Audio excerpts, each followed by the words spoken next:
Okay, so get this. Mm. Picture a small company Okay. taking on a challenge that seems almost impossible. Right. Buying a global giant. Huge. That's exactly what a Yeah. Chinese car company Mm. did when they set their sights on acquiring Volvo from Ford. Really a David versus Goliath situation? It is. We're diving deep into this story Ah. of risk, ambition, and resilience. Right. We've got two detailed accounts to guide us. Okay. Geely I bought Volvo-V1.pdf Mm-hmm. and Geely financed to buy Volvo.pdf. Got it. And our mission is to uncover why Geely was so determined, Okay. what hurdles they faced, Mhm. and how they managed to pull it off. Well, what's fascinating here is that Geely, led by their founder, Shufu, wasn't just looking to buy any car company. Oh, They wanted Volvo, interesting. and they wanted it bad. Really? Even back in 2002 when Geely was just starting out. Wow, 2002? Yeah. Geely was still pretty small back then, right? Exactly. They were a newcomer on the scene, nowhere near the size or global recognition of Volvo. Right. Shufu, though, Yeah. he was different. Okay. He built his fortune from scratch, starting with just 120 yuan Wow. and becoming a multimillionaire by the time he was 26. So this guy was a real go-getter. He He was. saw the potential in Volvo, even when others might have thought it was way out of reach. Absolutely. And this early ambition really highlights Shufu's long-term vision for Geely. Uh-huh. He didn't want to be just another car manufacturer. Right. He wanted to compete on the global stage. Yeah, And Volvo was a key part of that plan. I see. Now fast forward to 2008, Okay. and the world is hit with the subprime mortgage crisis. Yeah, I remember that time. Lots of them. A lot of uncertainty in the markets. Yeah. What did that have to do with Geely and Volvo? Well, the crisis weakened a lot of companies, including Ford, who owned Volvo at the time. Okay. Ford was forced to consider selling off assets to stay afloat, Right. and suddenly Volvo was on the table. Okay, so a window of opportunity opens up. Yeah. But even with Ford willing to sell, buying a company like Volvo must have been a huge financial hurdle for Geely. You're not kidding? Yeah. Ford's asking price was $6 billion? $6 billion. A massive sum for Geely. Remember, this was a company with significantly lower profits and sales compared to Volvo. Right. It was a risky gamble, but Shufu was not deterred. Wow, $6 billion. That takes guts. Yeah. But what was it about Volvo specifically that made Geely so determined to acquire them? Right. Was it just about the name? It was more than just the name. Yeah. Volvo had a stellar reputation for safety, quality engineering, Yeah. and a loyal customer base, especially in Europe. Right. These are all things that Geely wanted to tap into to elevate their own brand and break into the global market. So Shufu saw Volvo as a way to fast-track Geely's growth and global recognition. Exactly. Yeah. But acquiring a company, especially one as big as Volvo, isn't just about having the money. It's about strategy, negotiation, Yeah. and convincing a lot of people that your plan is a good one. Of course. Shufu knew he needed a top-notch team to pull this off. So what did he do? Yeah. Did he call up his buddies? He assembled an all-star team of experts. Oh, wow. His CFO, Yin Docking, had a track record of successful acquisitions. Smart. He brought in Zhao Fuquan, a top engineer with experience at both GM and Chrysler, Oh, wow. to assess Volvo's technical capabilities. Smart move. Someone who really understood the car-making side of things. Exactly. He also needed people who could navigate the complex world of international mergers and acquisitions, Right. as well as government relations. Okay. This is where experts like Zhang Peng and Yon Xiaolin came in. Sounds like he was building a dream team, bringing together the best minds in finance, engineering, and international relations. Yeah. It must have been quite a recruitment process. It was a carefully curated team, each member bringing specific expertise to the table. Shufu understood that he needed to cover all the bases to make this deal work. Yeah. But even with the right people in place, the next hurdle was a big one. Right. Securing the funds. Yeah, that $6 billion asking price must have been looming large. Huge. How did Geely even begin to tackle that? This is where it gets really interesting. Okay. They had limited cash flow, Right. so they had to come up with a multi-pronged approach, Okay. which showed real financial ingenuity. Okay, so they've got this dream team, Yeah, a mountain to climb, it is. and they need to figure out the money. Right. Where do they even start? Well, first, they scraped together 4.1 billion yuan in cash, 4.1 billion yuan. which is a huge amount, but still a fraction of what they needed. Right. What's remarkable is that some of this came from Li Shufu's personal loans. Wow, talk about putting your money where your mouth is. Yeah. That's a serious commitment. It is. It shows how much he believed in this deal. Absolutely. But still, it wasn't enough. Right. How did they bridge that gap? They secured investments from local governments in Daking and Jiading, Oh. totaling 4 billion yuan. So 4 billion yuan more. But these weren't just handouts. Oh. Geely strategically promised to build Volvo factories in these regions, Okay. creating jobs and boosting the local economy. So a win-win situation. Exactly. Ah, clever. Yeah. So they're getting funding and securing future manufacturing locations at the same time. Talk about strategic planning. Yeah, they thought ahead. But even with all that, they were still short, right? Right, they needed more firepower. Okay. This is where they landed a major investment from Goldman Sachs. Oh, wow. Goldman Sachs. A whopping $330 million. $330 million from Goldman Sachs. This was huge, not just for the money itself, Right. but because it was a sign of confidence from a major global player. I see. Goldman Sachs clearly saw the potential in Geely and their vision for Volvo. That's a powerful endorsement. It is. It's like getting a stamp of approval from one of the biggest names in finance. Yeah. Okay, so that's Goldman Sachs on board, local governments chipping in. What else? They secured loans from the Bank of China, both in Zhejiang and London. The Bank of China, okay? And here's the kicker. Okay. The final $200 million came from Ford itself in the form of seller financing.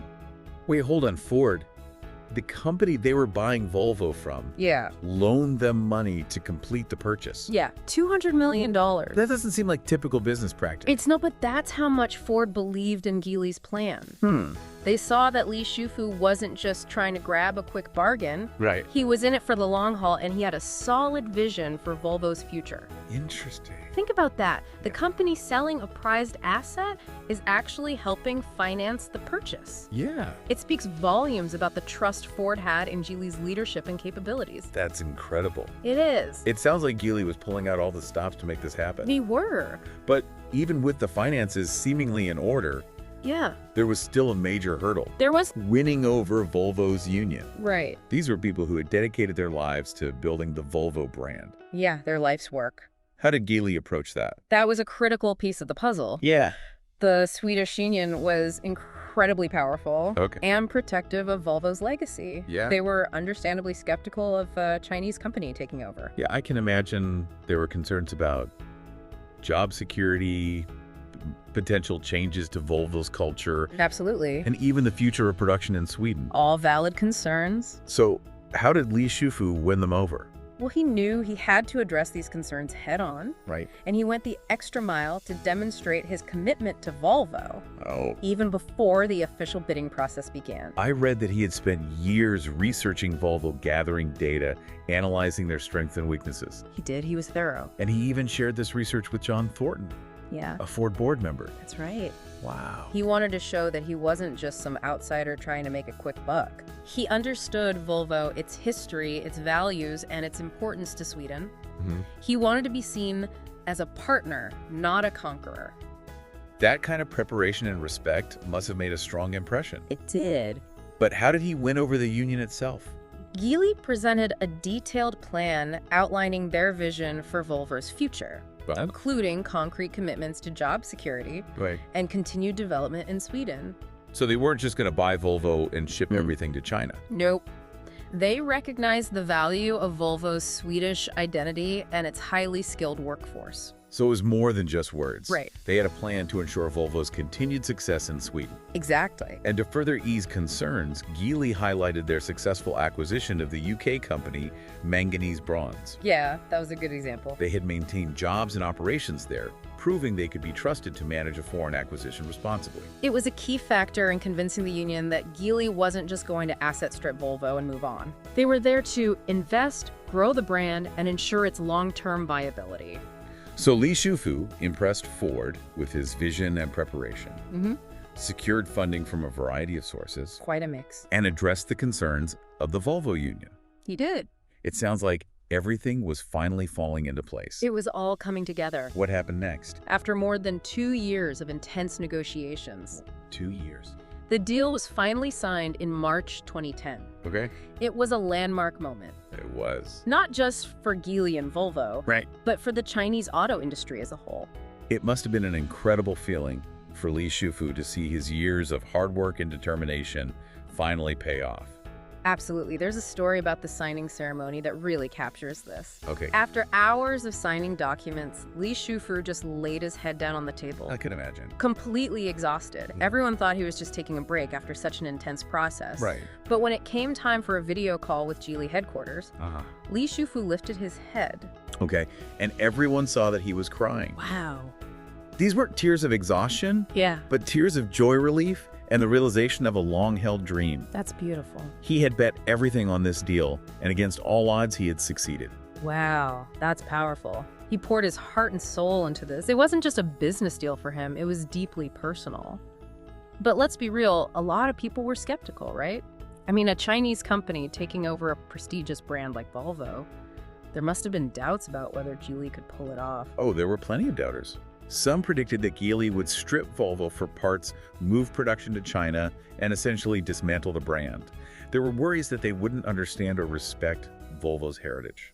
But that's not what happened at all, is it? Not even close. Geely surprised a lot of people with their approach. They took a hands-off approach, allowing Volvo to maintain its independence and its Swedish identity. They invested heavily in research and development, giving Volvo the freedom to design and build new models. So they weren't trying to force Volvo into a Chinese mold. They recognized the value of what made Volvo unique. Exactly. They understood that Volvo's strength was in its reputation for safety, its commitment to innovation, and its strong presence in the European market. Trying to change that would have been a huge mistake. And that approach seems to have paid off big time. Volvo has thrived under Geely's ownership. They've launched successful new models, expanded their global reach, and they're now a major player in the luxury car market. It's a remarkable turnaround story. Geely's gamble paid off. They acquired a prestigious brand, valuable technology, and a global manufacturing footprint. And for Volvo, they gained the financial resources and stability to innovate and grow. So what can we learn from this? I mean, it's an inspiring story of ambition, persistence, and ultimately success. What are the key takeaways for our listener? First and foremost, it shows the power of having a clear vision and the determination to see it through. Li Shufu set his sights on what seemed like an impossible goal and never gave up. He faced countless obstacles, but he found ways to overcome each one.